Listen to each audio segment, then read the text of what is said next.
Halo teman-teman, welcome to WJP channel. Eh, ini aku mau long term review iPhone 12 Pro ya. Aku buka dulu ini biar lebih jelas. Nah, untuk layar tajam, namanya LED ya, sama seperti kayak iPhone 11 Pro, iPhone X gitu. Bagus. Ya memang belum ada 120 GHz. Cuman secara operating system, kecepatan main game ini sangat bagus. Nah, aku akan bahas juga lebih titik berat di kamera. Kamera dan videonya itu bener-bener dulunya sebelumnya ini kan aku pakai Huawei Mate 20 Pro ya. Videonya ini lebih bagus, dia punya pergerakan mulus, itu bagus banget. Nanti di sini di video ini aku kasih lihat beberapa contoh ya. Nah, terus kameranya juga dari portraiture-nya, dia punya LiDAR-nya, akurasi LiDAR-nya. Cuman sampai saat ini menurut aku LiDAR ini masih belum begitu membantu banyak ya, di dalam arti kata ya paling lebih fokus lebih cepat di malamnya. Tapi secara garis besar itu iPhone 11 Pro pun juga nggak ada masalah. Maksudnya cukup bagus juga gitu teman-teman. Paling mereka bilang yang selama ini aku coba di Dolby Vision videonya bisa HDR 60 frame per second. Nah, cuman kan kendalanya kalau kita upload ke YouTube, dia itu tidak bisa post ke otomatis HDR. Otomatis dia dia uploadnya ke SDR lagi. Jadi menurut aku sama aja gitu loh. Lebih baik kita matikan HDR-nya ya teman-teman. Jadi itu adalah memang masih butuh waktu mungkin 1 tahun ke depan, 2 tahun ke depan gitu. Dan kalau baterainya secara overall use sih, kalau kita nggak sering main game itu bisa sampai malam. Misalnya jam 7 pagi saya copot charger, dia bisa sampai jam 5 jam 6 sore pun sisa 20% gitu. Jadi kalau itu masih oke lah, apalagi kalau kita colok dengan 18 watt charger ya yang pakai iPad Pro punya. Jadi itu dalam 30 menit 50%, walaupun memang masih kalah sama Android yang lain ya, seperti Xiaomi 100 watt ya, atau 60 watt atau 100 watt. Dia cepat banget, dia dalam 20 menit 30 menit bisa langsung 70%. Tapi bagi saya udah cukup lah 30 menit 50%. Ya kita ngomong 1 jam pun juga udah hampir 70-80%. Nah, dalam baterai, layar udah, kamera udah.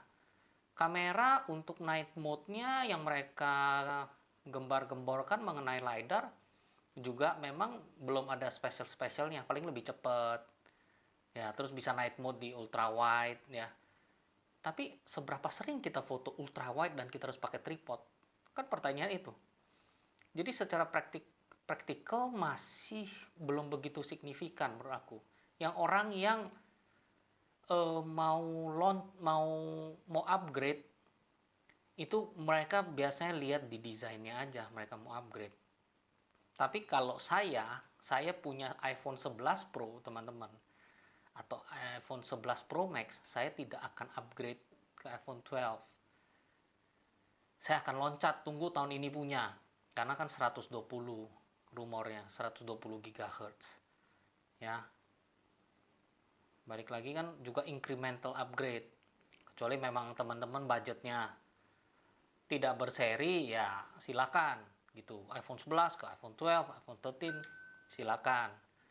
Nah, kalau saya sih prefer, karena saya memang udah incer desain ini, karena iPhone itu kan setiap 3 tahun siklus desainnya dia rubah. Saya udah incer gitu, dan saya udah memang udah butuh pakai untuk edit-edit video, aku semua lewat iOS sama iPad. Jadi nah secara overall kamera, video, layar, baterai udah oke. Dan saya beli di iBox Official di Shopee. Nanti akan saya review. Saya akan kasih quiz ke depan, video sebentar lagi. Mirrorless lawan iPhone 12. Kemarin saya sempat review yang mirrorless Huawei Mate 20 Pro itu kayaknya masih kurang fokus. Jadi benar-benar kita lebih mendekati mirrorless lawan iPhone 12 Pro. Kita lihat apakah teman-teman bisa guess dia punya kualitas mirrorless atau iPhone 12 Pro. Itu bakal seru. Ya, nanti tinggal diikutin channel-channelnya. Jadi untuk teman-teman yang masih bingung, menurut aku kalau teman-teman ada iPhone X atau iPhone 7 mau upgrade ini silakan. Dia akan upgrade-nya banyak sekali, apalagi iPhone 12 Pro Max yang mau layar gede itu dia punya baterai itu jauh lebih bagus. Telenya, kalau orang yang suka tele, memang dia akan kompres, dia punya muka dia akan kompres. Kalau portraiture tele itu kan 2,5 kali itu. Kalau iPhone 12 Pro Max dia itu memang kelihatan lebih tirus lah. Cuman kita bawa day to day use itu memang sangat berat sekali. Jadi kalau teman-teman yang pegang iPhone 11 Pro atau 11 Pro Max, saya suggest tunggu 8 bulan 9 bulan akan keluar iPhone 13. Sabar dikit aja. Tapi kalau memang teman-teman ada budgetnya silakan ya. Kalau saya tunggu. Kalau saya pribadi karena saya udah beli iPhone 12 Pro, saya bakal tunggu the next 2 tahun gitu, dimana nanti dia punya notch itu udah nggak ada ya, mungkin udah portless, terus ini pun juga LiDAR-nya udah lebih improve ya, bisa video blur. Walaupun sekarang ada aplikasi yang namanya Focus Live, bisa video blur, tapi masih kurang sempurna, tapi udah sangat mendekati. Nah, mungkin juga di tahun 2022-2023 itu pun juga ada periscope. Tapi menurut aku 52 mili untuk portrait udah sangat cukup. Kecuali mereka akan keluar yang 4 kamera. Jadi dari 13 mili, 26, 52, atau 100. Jadi ada 4. Fokus lensnya jadi dari 13 sampai 100. Nah, itu baru mantep. Itu bakal kita upgrade. Tapi kalau Apple memang tipikal mereka pasti incremental. Speednya juga pelan-pelan gitu. Ya teman-teman, sampai sini videonya. Jangan lupa subscribe channel untuk mendukung video ini biar memberi saya semangat untuk buat video-video baru. Kalau ada pertanyaan, leave comment di bawah ya, nanti akan saya coba jawab. Gitu aja teman-teman. Terima kasih.